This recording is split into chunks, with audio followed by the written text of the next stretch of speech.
لب پہ آتی ہے دعا بن کے تمنا میری، زندگی شمع کی صورت ہو خدایا میری۔ پیارے بچوں، یقیناً آپ ہر روز صبح سویرے اسکول میں اسمبلی کے دوران بڑے پرجوش انداز میں یہ دعا پڑھتے ہوں گے۔ کیا آپ جانتے ہیں کہ یہ دعا کس نے لکھی ہے؟ ہو سکتا ہے کہ کچھ بچوں کو معلوم ہو اور کچھ کو نہیں۔ ہم بتائے دیتے ہیں، یہ خوبصورت دعا ہمارے قومی شاعر مفکر پاکستان ڈاکٹر علامہ محمد اقبال نے آج سے تقریباً 1 صدی قبل آپ جیسے پیارے پیارے بچوں کے لیے لکھی تھی۔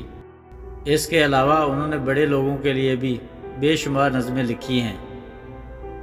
ان نظموں کے ذریعے برصغیر کے مسلمانوں کو آزادی کا احساس دلایا اور انہیں سمجھایا کہ مسلسل محنت، ثابت قدمی اور پختہ یقین سے ہر چیز حاصل کی جا سکتی ہے۔ علامہ اقبال 9 نومبر 1877 کو سیالکوٹ میں پیدا ہوئے۔ آپ بچپن ہی سے نہایت ذہین اور اسلامی ذہن کے حامل تھے۔ آپ کو قرآن پاک کی تلاوت کا بڑا شوق تھا۔ صبح سویرے بلا ناگا قرآن پاک کی تلاوت کرتے تھے۔ ان کی زندگی کا مقصد مسلمانوں کی اصلاح اور ان میں جذبہ آزادی کو بیدار کرنا تھا۔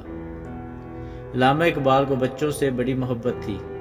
وہ جانتے تھے کہ آج کے بچے کل کے معمار ہیں، اس لیے ضروری ہے کہ ان کی بہتر انداز میں تربیت کی جائے اور انہیں تعلیم سے آراستہ کیا جائے۔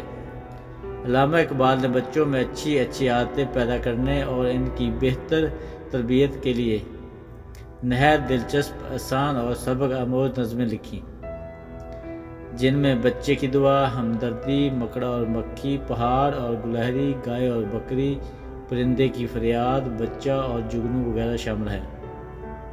یہ تمام نظمیں ان کے پہلے مجموعہ کلام بانگ درا میں شامل ہیں۔ ان نظموں میں بچوں کے لیے خاص نصیحت ہے۔ Thanks for watching and video اچھی لگے تو میرے چینل کو سبسکرائب کرنا۔